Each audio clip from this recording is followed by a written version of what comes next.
votre magazine de valeurs. Madame, Messieurs, bonjour et bienvenue à votre émission sur Afro Synthèse Télévision. Comme d'habitude, aujourd'hui, nous avons un autre invité dans ces plateaux. Vous allez le découvrir dans peu de temps, dans quelques minutes, dans quelques secondes. Il est déjà là. Il s'agit de Monsieur Emmanuel Assomé. Bonjour. Bonjour madame, ça va? Vous allez bien? Ouais, je vais très bien et toi-même? Ça va par la grâce de Dieu. Alors, Monsieur Emmanuel Assomé est déjà là. Nous allons essayer de partager avec lui sur son parcours, sur sa vie, carrière, tout ce qui fait sa vie. Nous allons parler. Alors, Monsieur Assomé, vous pouvez éclairer nos téléspectateurs sur qui êtes-vous réellement? Emmanuel Assomé, j'ai plusieurs casquettes. Je ne sais pas par où commencer. Et sinon, j'aimerais bien commencer par l'artiste plasticien. Je suis un artiste plasticien et je suis mannequin professionnel et acteur de rôle télévisé. Vous incarnez tout ce rôle-là. Comment arrivez-vous à vous organiser? Oui, hein, j'ai ça un peu décidé de partager. Et très souvent, quand je suis à la maison, je passe plus de temps à élaborer mes projets artistiques. Et de même aussi, le week-end, je passe dans des castings auprès des chasseurs d'images pour attirer un peu des sponsors à découvrir un peu mes potentialités physiques et morales, de manière à ce que je puisse un peu gagner plus de marchés télévisés. Et quand il y a des marchés, donc j'essaie un peu c'est de partager. Quand il y a des marchés télévisés, je sais comment passer du temps là-bas. Et puis, quand j'ai plus de temps, je puisse plonger dans les arts plastiques. Vous pouvez nous parler un peu de votre parcours? Oui, j'ai eu un très long En long et parcours. en large, bien sûr. Ok, exactement. Et j'étais plus plongé dans l'art plastique. Donc, tout petit j'étais, j'ai pris 10 ans. Et j'imaginais pas être un artiste un jour. Mais à force que je dessinais de temps à autre, et puis mes parents me sollicitaient, mais pourquoi pas faire les beaux-arts? Pendant que moi-même je voulais être un médecin. C'était ça, ce que je rêvais. Et un beau jour, je me suis dit, voilà, je me décide d'être un médecin. Et j'avais commencé avec les scientifiques à l'époque. Mais j'étais puni chaque fois parce que j'étais distrait à dessiner pendant que les autres suivaient les cours. On me disait, il n'y a pas ta place ici.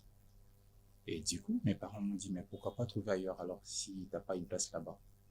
Et c'est là que j'ai pris décision d'aller aux Beaux-Arts. Et j'ai eu à faire la 3e année, 4e, 5e, 6e jusqu'à l'université. Et aujourd'hui, je dirais, je suis très doué. J'ai fait la sculpture, la peinture, la céramique, le métal battu et tout ce qui va de pair avec les arts plastiques. Waouh! Ouais. Et déjà, dans ce que vous faites, pensez-vous vraiment que vous êtes dans vos rêves? Exactement, je suis vraiment dans mon monde d'amour. Parce que je dessine tous les jours. Donc, c'est ma première femme de la vie. Les arts. Dessiner, et puis j'ai réalisé plusieurs monuments ici dans la ville. Et puis, je ne sais pas si vous vous rappelez de Tata Wunda, un chef spirituel, oui. Dans l'histoire, il a essayé de monter au ciel, les fils étaient tombés, et puis il n'a pas eu de vue après. Ah, t'as pas connu l'histoire? Tata Wunda, c'est moi qui ai réalisé les monuments, ça se trouve au Bas-Congo. À l'entrée, il m'a dit, pour Allah qui sente. J'ai réalisé plusieurs statues, des images de l'église catholique. Et j'ai eu aussi à réaliser plusieurs sculptures que j'ai vendues auprès des grands clients qui n'aiment pas que je puisse citer leur nom. Et de même aussi, j'ai exposé plusieurs fois, même dans des organisations gouvernementales. Et j'ai eu des invitations gouvernementales aussi, comme à l'exposition des SADC, la 42e sommet des SADC. Et j'ai eu tant d'autres expositions avec mes collègues artistes. Et pendant tous ces temps aussi, donc j'avais un côté sentiment, côté la mode. Et aujourd'hui, inspiration oyo okoma kosala makambo okoma kosala lelo, inspiration ekutayo wapi? Déjà, côté artistique, l'inspiration, c'était j'aimais recréer les mondes. Je voyais les choses autrement. J'ai dessiné d'une manière de ce que je voyais dans mes pensées. Donc, je m'inspirais à tout ce qui m'entourait, à tout ce que j'utilisais comme livre. Donc, plus c'était la Bible. La Bible. Oui, j'ai imité la Bible plusieurs fois et puis ça m'inspirait à réaliser mes œuvres d'art. Bizarrement, on me dit c'est bizarre de s'inspirer à la Bible. Et je m'inspirais à la nature et surtout des personnes qui m'entouraient, précisément ma famille. So tolingi tokota tosolola mwa mokie na lingala mpona kopermettre baye nyonso bazolanda biso bacomprendre. Motuna mosusu ezali Est-ce que eza na babiloko oyo oza kokanisa kosala oyo nano osali te par rapport ya domaine oyo ozali koévolue? Na bandi naza na makanisi ebele makasi oyo nakosepela mokolo moko na atteindre nakokisa yango, mais na ngonga oyo bamakoki ya kosala badéplacement bamboka oyo ebongi nakende nano nazwi bavisa te. Neti nini par exemple? eza na bamatière mingi oyo nakosalela mpona nasala biloko ya sika oyo narivaka kosala kasi na Kongo eza te, eutaka plus libanda. nakouta libanda mais kosala bacommande nango elonga kuna ya koto eza très difficile et puis très très cher.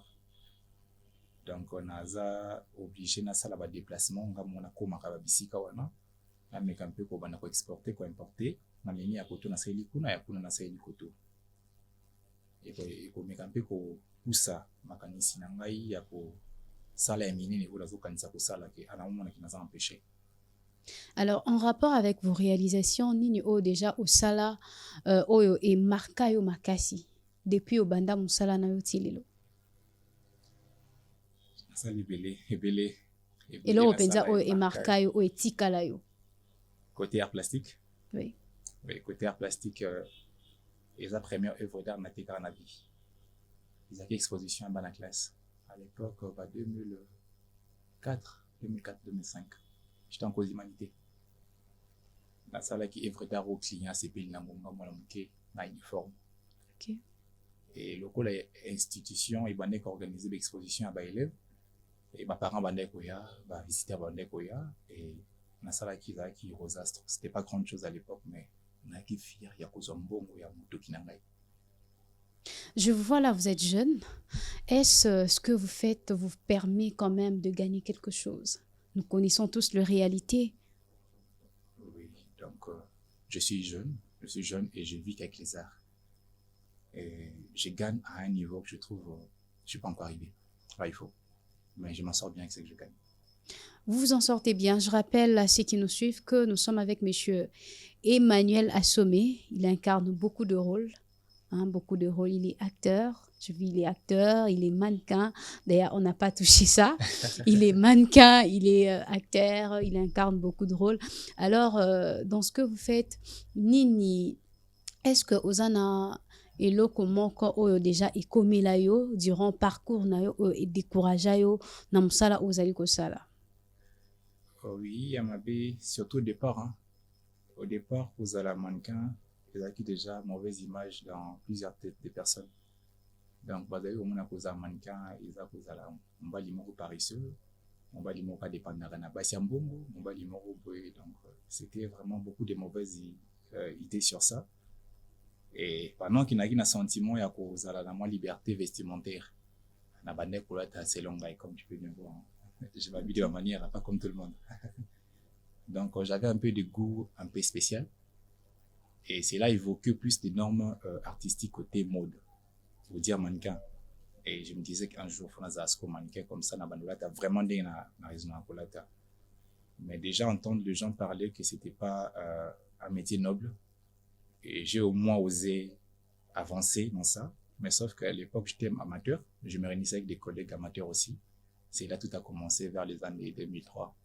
Ouais, vers les années 2003. On faisait des défilés amateurs dans la journée culturelle. On va au Louis-Bissau. École où on est bengité, mannequin, école où on a bazapa na talon makasi. Et puis, bon, il y a quelque chose. Et puis, ça nous permettait à se déplacer en foot à transport. Et ok, de prester. C'était côté amateur. Mais en 2012, j'ai pris du succès côté mode. J'ai pris vraiment un grand succès parce que Nakoma qui image de marque déjà, il y a quelques entreprises et puis dans la qui publicitaire, il y a ma casse à l'époque, dans le rôle principal, Tigo Cash. Ok. Vous vous souvenez? Oui. Il y avait la Cash Cousin. C'était moi l'acteur principal et j'étais affiché partout sur la région de la République démocratique du Congo. Il y avait mes photos partout. Ça fait, je crois bien, ça fait partie. Il y a Babiloko, et c'est là qui convaincre Batou sur ton rêve. Exactement. L'apparition avait vu à faire parler les gens et ils se disaient mais moto. Et puis bizarrement, c'était que Naoti une carrière amateur sans pourtant avoir un manager, ni sponsor, ni contrat comment dire professionnel. directement, vu que l'académie était comme chez moi, c'est là où s'est passé la plupart des castings. Et une fois, j'avais vu des mannequins professionnels, vraiment, que moi, je me sentais amateur pendant le casting. Mais le Réa n'était pas content d'un acteur qui est présent. À l'époque, j'étais très musclé. Hein. Et puis voilà, moi, je n'étais pas venu pour le casting, j'étais juste à côté. Le Réa m'a confondu avec des mannequins qui étaient sur place. Mais monsieur, toi, tu passes pas ou quoi? Je dis, j'ai manqué quoi dire parce que je n'étais pas au rendez-vous des castings, je ne savais pas de quoi il s'agissait. Et directement, je suis passé comme ça, on me fait des photos, on a dit, voilà, c'est l'image qu'on cherchait. C'est là que ça a commencé. C'est l'image de la personne qu'on cherchait. En disant ça, j'ai signé mon premier contrat côté scène télévisée. Et vous vous sentez aujourd'hui à l'aise et si on vous confiait une autre tâche ou soit un autre contrat plutôt, qui va à l'encontre avec ce que vous faites aujourd'hui. Est-ce que Par au exemple. kotika musala ozo sala ok na domaine mosusu? Ah ok, mais j'ai déjà fait. J'ai eu à travailler en tant qu'agent de réception au Grand Hôtel. Réceptionniste, c'est au Casino Capella. C'était moi qui étais à la réception pendant une année. Et puis j'ai été agent marketeur des CGR, Camille Guillamara, organisateur du festival de Grillade. C'était moi l'élément qu'ils utilisaient pour gagner confiance auprès des grands clients. S'il faudrait qu'au Landela par rapport à tant topé duré, ça fait déjà combien de temps que vous êtes en train de travailler dans le domaine où il y a art? Dans le domaine art, je dirais c'est toute la vie, parce que j'ai été artiste amateur dès le bas âge auprès de mes parents, jusqu'à ce que à passer mes études artistiques et jusqu'à obtenir des diplômes artistiques que j'ai quitté l'université en 2012. Et côté mode, je compte plus le côté professionnel parce que avant c'était comme distraction. Je le faisais pour se distraire parce que je voulais juste être un peu habillé comme des stars américains. Et ben c'est après, en 2012, que j'ai pris ça au sérieux. En 2012, je commence maintenant à avoir des bons contrats. Et comme j'ai à travailler aussi avec des grandes banques, pour citer pour Crédit Equity Bank. C'est moi qui ai été l'acteur principal de la publicité pour Crédit, qui était devenu Equity Bank. Et j'ai encore travaillé avec Illico Cash. Il y a des panneaux sur le boulevard. Il y a mon visage qui fait la une. Et j'ai encore travaillé avec Eurobank. Et j'ai encore travaillé avec l'entreprise. J'ai travaillé avec la Bévire Hotel. C'est moi encore l'image de marque de la Bévire Hotel à Rwanda, de M. Zoé Kabila. Et j'ai encore travaillé dans la plupart, beaucoup de grandes entreprises du pays. Et des grandes marques aussi comme Kenis. Vous connaissez Kenis, la marque Kenis, de vêtements. Donc je suis l'image de plusieurs entreprises de marques côté habillement aussi. Et avec toute la réalité, déjà, au Moni, Nakatia Musala, Ozako Sala, si un jeune qui te regarde, qui veut également emprunter le même chemin que vous, ouais, comme conseil, c'est juste s'il répond à tout, je vais l'encourager. S'il ne répond pas aux atouts, je dirais qu'il vaut mieux changer de chemin. C'est pas facile. S'il a les atouts, tout serait normal. Quand il manque des atouts et qu'il force, il y aura des connaissances sur son chemin. Donc, vaut mieux avoir les atouts et mériter un revenu qui te revient des droits par rapport à ton travail. Et quand je parle des atouts, côté mode, il faut avoir une taille un peu gigantesque. Côté homme, c'est des 1m80 ou plus. Chez les femmes, c'est des 1m70 ou plus. Moi, je fais 1m87. Déjà, si je vois un homme court, donc, et puis il compte se devenir mannequin, je dirais tu pourrais gagner peut-être quelques contrats de photos. Mais plus il y a de l'impact quand un homme élégant qui est de grande taille et bien habillé, même s'il n'est pas bien habillé, mais il est attirant parce qu'il est de grande taille. Il ne passe pas inaperçu. Je suis là, je ne peux pas passer inaperçu devant les gens. Je fais 1m87 déjà, que je sois beau ou pas. Mais quand je passe, on me regarde. Et s'il y a un homme qui fait 1m50 ou 1m60, c'est pas. Il passe et puis voilà, on ne prête pas attention sur lui. C'est déjà un défaut s'il fait moins que la taille ordinaire. La taille ordinaire pour un homme, c'est 1m80. Dans la mode, bien sûr. La taille standard qu'on appelle. La taille standard, c'est des 1m80 et plus. Donc, quand il fait déjà moins de 1m80, je ne vais pas l'encourager de faire la mode parce qu'il va beaucoup traîner au banc. Il n'aura pas de marché. Dernière question avant de nous séparer, monsieur Emmanuel Assomé. Est-ce que les gens valorisent vraiment ce que vous faites comme métier? Avant, il y avait des critiques négatives, mais après, juste après, ils ont compris de quoi je parle de moi personnellement. Oui. Les gens commençaient à m'applaudir. Parce que ça me donne un entourage un peu des personnes qualifiées, des personnes que des personnes rêvent atteindre ou s'approcher, comme traîner avec des stars. J'ai travaillé avec Youssoupha et les autres. Donc, les gens, moi, commencent à avoir plus de crédibilité sur moi. Mais quant à moi-même, avec des formations que j'ai eu à m'instruire sur Internet et puis sur quelques personnes que j'ai eu à croiser sur mon chemin, et là, j'ai compris que c'est un métier noble. Un métier noble que partout dans le monde, ils sont valorisés. Mais ici, au Congo, c'était un peu négligé. Ils avaient plus une mauvaise image sur ça. Mais à force à force qu'on sommes en train de réaliser des grandes choses et on s'impose maintenant à avoir notre bon côté là d'un métier stable. Donc, on l'impose même au niveau du ministère de Culture et Arts. Le mannequin n'était pas avant, considéré comme des artistes. Par moins qu'un mannequin, c'est un artiste. Aujourd'hui, maintenant, le ministère de Culture et Arts reconnaît un mannequin en qualité d'artiste. C'est déjà un grand pas d'honneur. Et aujourd'hui aussi, il y a certains parents qui me proposent, mais ma fille a un peu une belle taille, je ne sais pas comment ça se passe là-bas, j'aimerais bien qu'elle devienne mannequin. Et voir aussi d'autres parents me dire, voilà, j'ai un garçon à la maison, en tout cas avec sa taille, je crois bien, il fera bien le boulot. Et du coup, ça prouve déjà que non, il y a des gens maintenant, une grande partie des personnes qui sont maintenant intéressées même à encourager leurs enfants de faire la mode, ce qui n'était pas le cas avant. À notre époque, moi, on m'a découragé. Hein. Mais aujourd'hui, je vois d'autres parents, ils encouragent leurs enfants d'aller faire la mode. Et je trouve qu'il n'y a rien de mal aussi dedans là-bas. Tout dépend de la personne et ses intentions. Tout dépend de la personne et ses intentions. Je crois que nous sommes déjà à la fin pour cette première émission avec notre invité.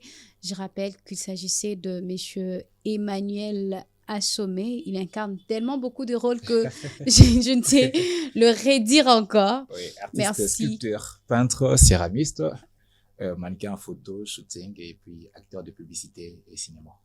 Merci beaucoup. Je crois que vous allez encore revenir si possible pour continuer et entrer en profondeur avec ce que vous faites comme métier.